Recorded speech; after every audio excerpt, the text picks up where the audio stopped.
And thank you. Do a little strip tease up here for you. Don't get too excited. Yeah, this is cool, man. It's a lively group. I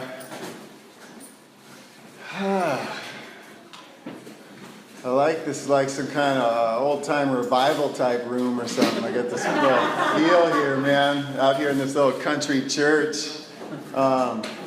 It seemed like I was coming so far out here today on my drive out here. I was pretty sure I crossed over that line where I don't even think it's a relapse if you drink out here because you're so far away from society. Isn't that a rule in here? If you can't get cell phone reception, it's not a relapse. That's a little sobriety humor for you. Just kidding. I'm sure the recovery is very strong in this area. What else?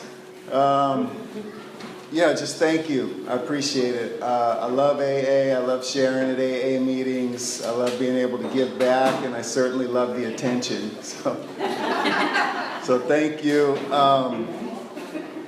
And also, you know, I love this time of year. I'm not saying that you guys did it on purpose, but I feel that it's extra special to have the opportunity to be able to share here in December at the holiday meeting, you know. I just like, I love this time of year, you know, and it's funny because we all know, you know, I mean, this is basically AA recruitment drive season, you know, the holidays. So they're tough times when you're loaded, and I had some very rugged Christmases, and I'll tell you that I made the New Year's resolution many times that I would get sober, and I would find myself in early December either loaded again or still loaded for a couple years, you know, a good 5 years straight before I finally got it. That was my same New Year. I knew what my New Year's resolution was going to be, you know, in October, November. I already knew. It's like, well, I know what my New Year's resolution is going to be this year again, you know, is that I'm going to get sober this time.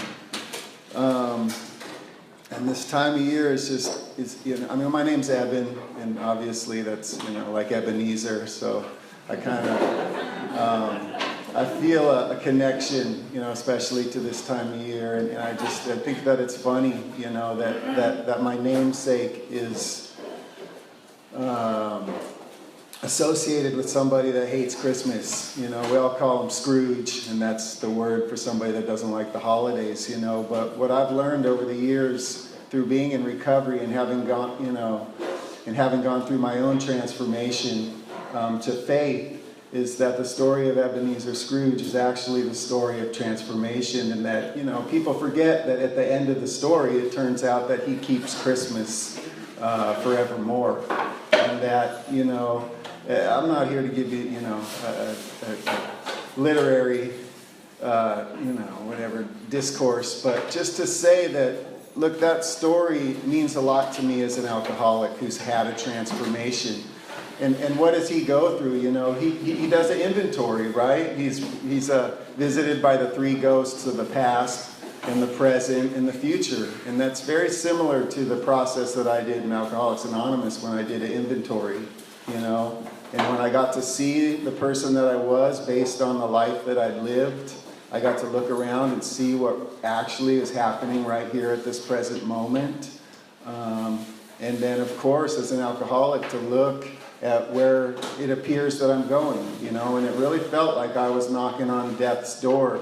You know, that part at the end when he's got death with him, you know, the specter of death, and I love it because I just was watching it last night. I'm sorry to offer about this. I hope this makes sense to you, but, you know, I love that part. He's in the graveyard, and it's always, you know, covered in snow, and he rubs off the gravestone, and it always, Eben, right there. Every time I just see my name, and I'm like, look at that, that's me, you know, and he keeps going, and it says Ebenezer Scrooge, and he realizes that his life was selfish, and that he didn't have, you know, this loving spirit, and he begs death, to let him go back and change his life and live a life, with love and compassion and generosity.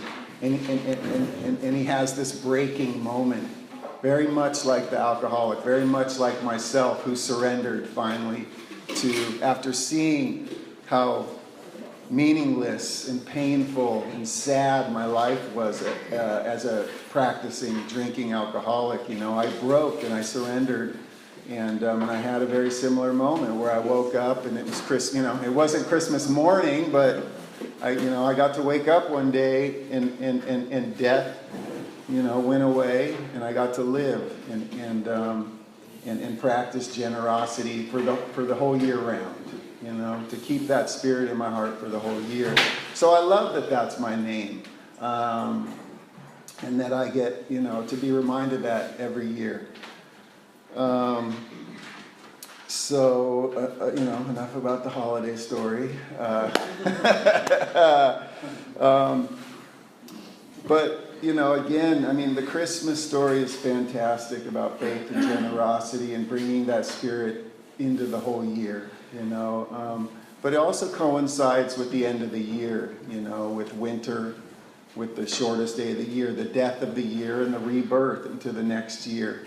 And these ideas, it's not a coincidence as far as I'm concerned that the story of Christmas, that the story of Ebenezer Scrooge has become this symbolic story that is embraced and has resonated with so many people, because it really does mirror, more of the naturalistic aspects of the spiritual world in terms of, the earth makes its rotation around the sun. There's the birth and there's the death and the birth of the year. And it's another one of these transformations, very much symbolic of the transformation that goes on with the alcoholic who one life dies, the old life, the life of selfishness and drinking and self-centeredness, to be reborn into a new life, a new year. From the darkest time in the winter, when the days are the shortest and there's the most darkness, and it's the coldest. And then from that, we hit a bottom. I hit a bottom, and from that death of the old me, the old self, was reborn this new self, just like a new year every year. And I love the symbology of all that, and that it resonates with me as a member of Alcoholics Anonymous, because what we have in here is the 12 steps. And I know I'm really bringing this way around, but the 12 steps, when Bill came, anybody that studies the history of Alcoholics Anonymous knows that these 12 steps came from the Oxford group. And that they had, their 4 tenets, and there was these different things. Even when they were coming up with the 12 steps, at some point maybe there was like 6 or something like that. But Bill liked the number 12, and he wanted to use that. And I think that it is meaningful that he chose the number 12, and that the number 12 is similar to the year that comes and goes, right? We have 12 months. And if you just bear with me a little bit here, the reason why we have 12 months is because within the cycle, this circle, this birth, this life and this death of the year, the earth going around the sun, within that time, the moon, another cycle of birth, death, and rebirth, goes around the earth 12 times. And that's why there's 12 months, right? It's a very natural thing. That's how our calendar evolved. So this number 12 is a very circular number, and these circles are symbolic of this process of birth and life and death and rebirth, which is the process of doing the 12 steps, of having a life, an old life, and having that life die so that a new life can be reborn. And I think that was acknowledged in choosing 12 as a number, this cycle, this process of recovery that is embodied in the 12 steps is this circular cycle of a rebirth, of a transformation, much like Ebenezer and much like the year itself, the sun and the moon. So having all that connection to me is part of my spiritual understanding of why AA is a spiritual program. It's part of my spirituality, and it's why I love this time of year. I'm a big proponent of, that's probably not the right word, but of the daily reflections. I was given a copy of the daily reflections when I first got into rehab, back in '96. And I still have that same one, and I love it because it's from 1996. And it's all tattered, and the bindings, pages are falling out. But I love using the daily reflections as part of my daily practice. And most days I will start my day with self-reflection, with meditation. And as part of that, using that daily reflections book, excuse me for just 1 second.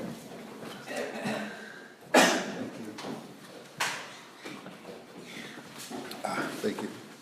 So part of the reason why I love daily reflections so much is because it goes through the steps, one a month, all year long. So it's another one of these circular processes, circles within inside of circles, that it allows me to work the steps on a yearly basis, all 12 of them, connected to the months of the year. And I love it because every year you get to November and it's about meditation, and it's about prayer, and I just kind of get to kick up my spiritual life a little bit, even though I practice this all year, which gets me ready for the end of that year, to sort of clean my slate, to really reconnect with God, which is what I get to do at Christmas time and at the holidays.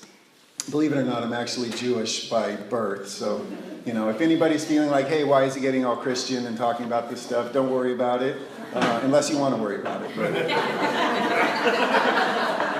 But I'm just saying that for me, it's about being open-minded in my own experience of it. I see Christmas as a very American holiday, that it was something that was chosen by the forefathers of the country, the people that created this country. It's one of the first holidays that they ever decided to celebrate in America.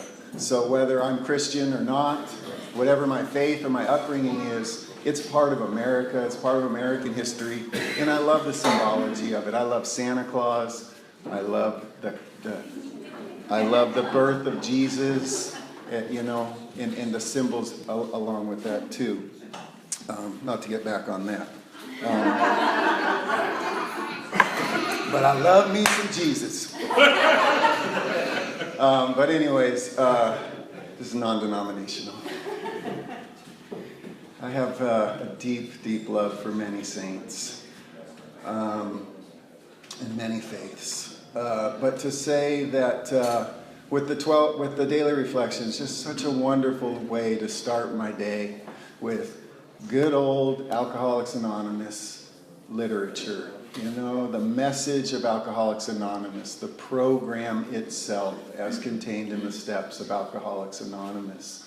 And what a beautiful book that is, that they took the literature, they spread it out over a year, and they took stories from 365 different alcoholics. You know what I mean? Like as Bill sees it is great, but that's just him, his letters, his correspondence and stuff that he wrote. But Daily Reflections, 365 different experiences of alcoholics sharing their experience throughout the year. And I love that book. And all of that was sort of to support the idea of this 12, this circle of 12.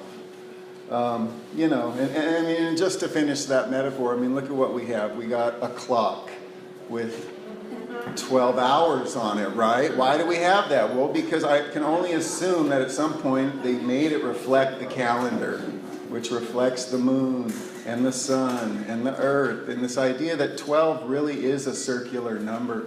What do we say? A circle is 360 degrees, right?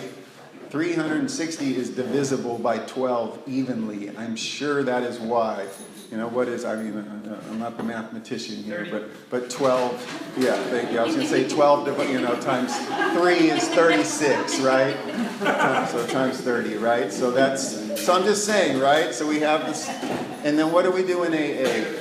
24-hour program, right? 24 hours a day. 2 times 12, the same thing where we're still just, there's this little circle. I practice this one day at a time. Bigger circle, my every year I do this thing. Bigger circle, my life, my life in the bigger scheme of things. So enough on that. It's great to be here, and happy holidays, everyone. I love it. Also, this is the 12th month of the, I love that you guys have this grapevine up here, which is, I don't know why you guys have a grapevine from 2003. I see that you're really keeping up with the subscription here. But I love it because it's got this picture, right? 12th month, we're doing service, 12th step, carrying the message. And that's what I'm here to do today, carry the message. And I love this picture, right? What's this? The man on the bed, the famous picture, the man on the bed, right? You guys see this? You got, I assume it's Bill and Bob and alcoholic number 3, the story in the big book. I love it.